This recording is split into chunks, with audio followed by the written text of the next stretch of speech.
Dans cette vidéo, nous allons voir comment régler un conflit entre différentes personnes. Avant même de saisir la justice, il existe des modes alternatifs de règlement des litiges qui vous permettent de vous arranger avec votre adversaire. Le mode amiable est même obligatoire si le différend ne dépasse pas la somme de 5 000 € ou en cas de conflit de voisinage. Le premier mode alternatif de règlement des litiges est la conciliation. Avec la conciliation, vous allez trouver un accord avec votre adversaire qui va permettre de résoudre le différend. Elle est menée par un conciliateur de justice qui n'est pas un juge, mais un collaborateur bénévole de la justice. Avoir un avocat n'est pas obligatoire et vous pouvez vous faire assister de la personne de votre choix. Si vous trouvez un accord avec votre adversaire, le conciliateur va rédiger un constat d'accord qui pourra être soumis à l'approbation du juge pour lui donner une force exécutoire, c'est-à-dire que les huissiers de justice pourront en exiger l'exécution.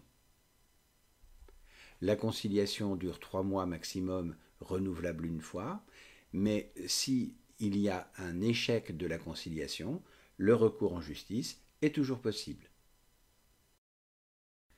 Le deuxième mode de règlement alternatif des conflits est la médiation. Elle est semblable à la conciliation, à la différence près qu'il ne s'agit pas d'un conciliateur de justice, mais d'un médiateur, une personne neutre qui va proposer une solution pour résoudre le différend. Il existe un grand nombre de médiateurs. Certains sont attachés à des entreprises, comme le médiateur de l'EDF, le médiateur de la Poste ou le médiateur de Vinci. Il existe d'autres médiateurs qui sont soutenus par des fédérations ou des associations de consommateurs, comme le médiateur de l'assurance, le médiateur tourisme et voyage, le médiateur des communications électroniques. Il existe même des associations de médiateurs. Vous pourrez trouver tous ces médiateurs à la Maison de justice et du droit ou sur Internet. Le médiateur va rédiger un contrat qui constate l'accord avec les parties. Ce contrat pourra être homologué par le juge. La durée d'une médiation est de 3 mois, renouvelable une fois. Et bien évidemment, en cas d'échec, la voie judiciaire reste possible. Enfin, pour cette vidéo, je vais vous présenter un troisième mode de règlement alternatif de règlement des litiges qui s'appelle la procédure participative.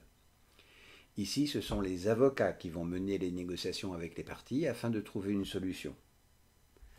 Si une solution est trouvée, elle sera constatée par un contrat qui pourra être soumis à l'homologation du juge. En revanche, en cas de désaccord, le juge devra être saisi et les débats qui auront eu lieu pendant la procédure participative seront joints à la procédure afin d'être pris en compte. Il n'y a pas de durée particulière pour la procédure participative, sachant que celle-ci suspend les délais de prescription. Ce qui veut dire que normalement, lorsque l'on a un droit à agir en justice, celui-ci doit être effectué dans un certain délai. La procédure participative suspend ce délai, au-delà duquel il ne serait plus possible d'agir. Parfois, la procédure participative est prévue au contrat, on parle alors de procédure participative conventionnelle, ce qui oblige les parties à recourir à cette procédure participative plutôt que la conciliation ou la médiation. Enfin, celle-ci peut être imposée par un juge au début d'une procédure. En cas d'échec de la voie amiable, ou lorsque la voie amiable n'est pas obligatoire, non souhaitée ou impossible, il est possible alors de saisir les tribunaux. Cette saisine se fait par assignation, on dit que l'on assigne son adversaire. Cela se fait devant une juridiction du premier degré, juridiction étant un terme générique pour parler de l'ensemble des tribunaux qui constituent le premier degré de juridiction. Le premier degré étant en réalité la première étape devant les juridictions. Le premier de ces tribunaux est le tribunal judiciaire. Le tribunal judiciaire est issu, depuis la dernière réforme, de la fusion des tribunaux de grande instance et d'instance.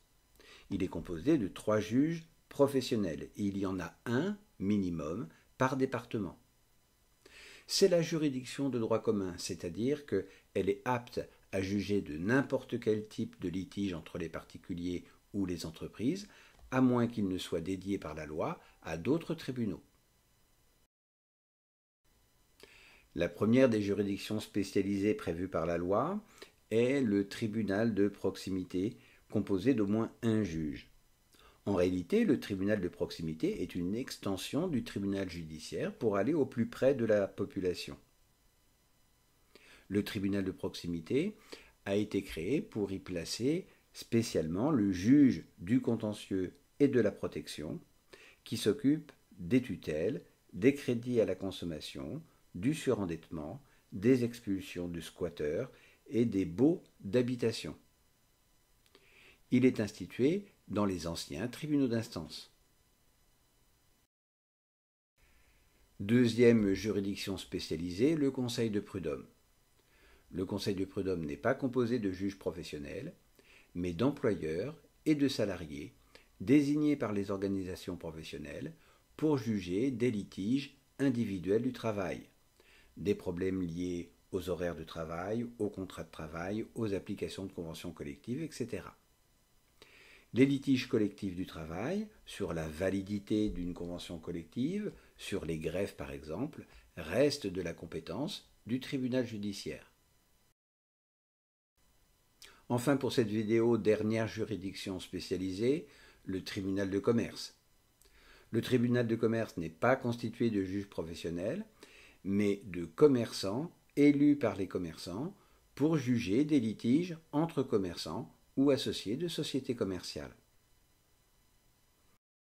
Ainsi donc, le tribunal judiciaire est-il la juridiction de droit commun, dans la mesure où il est compétent pour toutes sortes de litiges, quel qu'en soit le montant, sauf si une loi décide de donner cette compétence à un tribunal spécialisé, comme ceux qui ont déjà été cités et qui figurent à l'écran, mais également au tribunal paritaire des baux ruraux qui juge les litiges entre propriétaires et exploitants de terres ou de bâtiments agricoles, ou encore le juge pour enfants qui peut prendre des mesures d'assistance éducative afin de protéger des mineurs en danger, soit à la demande de ses responsables, ses parents, son tuteur, sa famille ou sa famille d'accueil, ou même de sa propre initiative. La juridiction du premier degré va rendre sa décision que l'on appelle un jugement. Cette décision peut soit débouter le demandeur, soit condamner l'une des parties. Si le jugement rendu par la juridiction du premier degré ne satisfait pas l'une des deux parties, celle-ci peut faire appel. L'appel sera jugé devant la cour d'appel. Attention, l'appel n'est possible uniquement si les enjeux de l'affaire sont supérieurs à la somme de 5 000 € ou si les enjeux ne sont pas chiffrables. Les décisions de la cour d'appel s'appellent des arrêts soit confirmatifs si le jugement n'est absolument pas modifié, soit des arrêts infirmatifs si les jugements précédents sont modifiés. À ce stade, il n'est plus possible de faire rejuger l'affaire une troisième fois. Néanmoins, lorsque les jugements ont été rendus sans possibilité d'appel ou lorsque les arrêts d'appel ont été rendus, il est toujours possible de s'adresser à la Cour de cassation. La Cour de cassation n'est pas un troisième degré de juridiction dans la mesure où il ne peut pas rejuger l'affaire une troisième fois. La Cour de cassation ne fait qu'une vérification de l'argument juridique des juges. La Cour de cassation va s'attacher à regarder si le juge interprète correctement la loi et utilise la loi correctement. La Cour de cassation rend des arrêts, soit des arrêts de rejet, c'est-à-dire qu'ils vont valider les décisions précédentes, soit des arrêts de cassation, et du coup la décision précédente sera annulée et devra être recommencée.